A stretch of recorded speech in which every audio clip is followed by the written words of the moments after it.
the Duke of Cambridge, 39, laid a wreath at the cenotaph on behalf of his grandmother, the Queen, on Monday morning, before attending the Westminster service.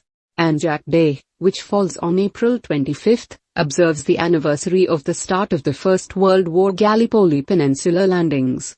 The doomed 1915 campaign saw thousands of Anzac troops, or the Australian and New Zealand Army Corps, die after Allied forces attacked the Turkish peninsula.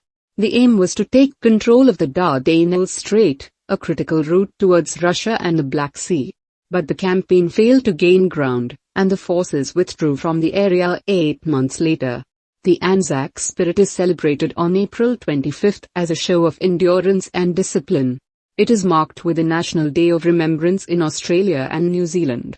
The High Commissioners of Australia and New Zealand will address the congregation during the service at the Abbey, as will the Dean of Westminster. Children from each country will then read out prayers. London-based Ngati Ranana will then perform Mimari Waiata, or song. The Duchess looked elegant as she joined Prince William for the service in a white Alexander McQueen coat dress.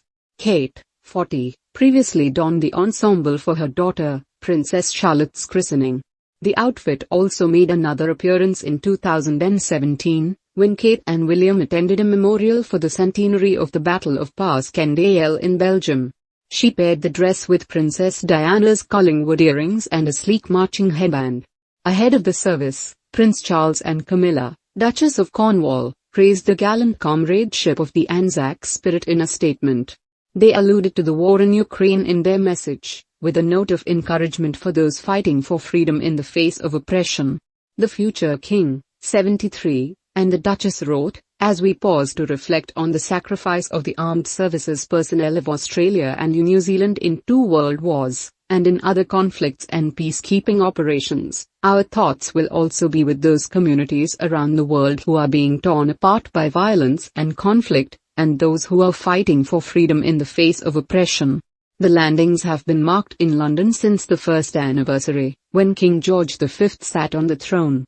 Referencing this, the Prince of Wales added, "In 1916, 1 year after the Gallipoli landings, my great-grandfather, King George V, wrote of the first Anzacs, 'They gave their lives for a supreme cause in gallant comradeship.'